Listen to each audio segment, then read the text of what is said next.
There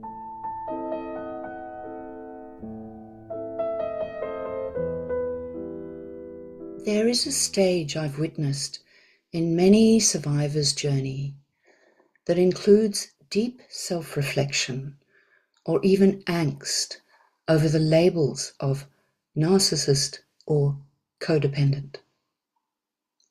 The habit of self-blame can develop very easily when closely associated with either a vulnerable or grandiose narcissist, because they persistently push blame onto others.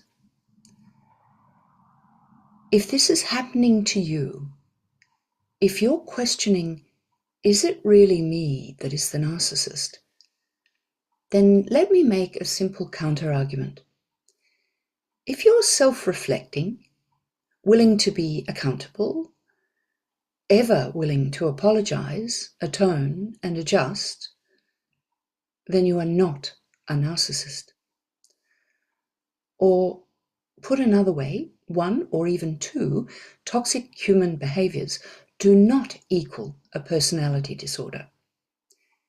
Any one of us might be capable of narcissistic behaviors from time to time, particularly during the lick my own wounds stage of recovery.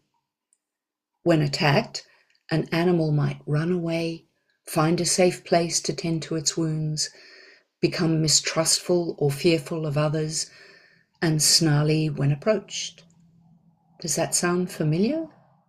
Embarking on deep healing, survivors can enter a stage of extreme self-focus, unwilling to take on more criticism, forced into low self-esteem, fear, mistrust, and resistant to their own fawning or people-pleasing behaviors, which they might previously have adopted as a coping mechanism against the entitled rage of a narcissistic other. It's easy to compensate for fawning by a 180-degree swing into defensive self-righteousness, grief-driven anger, and mistrustful avoidance of others through self-isolation. All of these trauma-driven responses can look like grandiosity or narcissistic hypersensitivity, leading to the question, is it really me that is the narcissist? This is a state, not a trait. It's a stage of recovery that Dr. Ramani named as survivor selfishness. I completely agree with her. In Western psychology terms, a trait is enduring and persistent, whereas a state is situational and fluctuating. If this is you, then what you're experiencing is understandable and totally okay. It will pass. It's wholly uncomfortable, to say the least, and can have us feeling like we don't even recognize ourselves anymore. It's just not who we are or who we want to be. A reacquaintance with our deep core beliefs and the values that drive our life will give us a start on the roadmap out of trauma from a relationship with a pathological narcissist.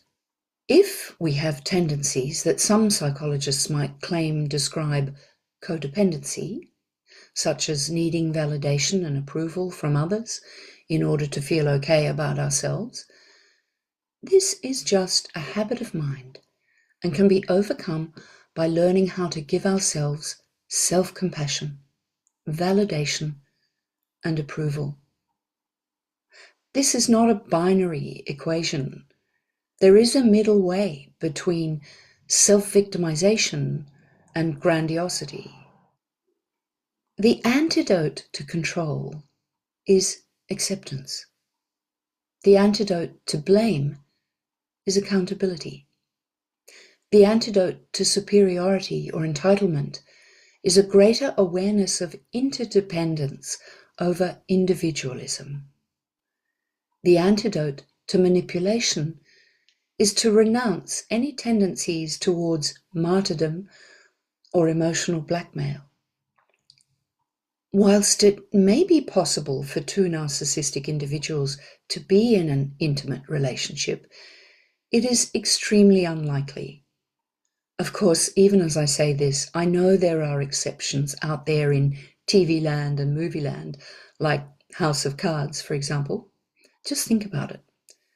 That old trope that each party in a couple is 50-50 responsible for relationship breakdown shouldn't weigh too heavily on survivors of narcissistic abuse. Narcissists are inherently exploitative. It's their nature. In time, we come to understand that the ways we played into the narcissist's rules were understandable, given the whirlwind of chaos and unstable ground on which the relationship was founded after the love bombing stage. It was our own ability to love deeply that trapped us in the nightmare. How good will it be when you learn to turn that enduring love inwards and give it to yourself as you did to the unworthy recipient who conned you into loving them?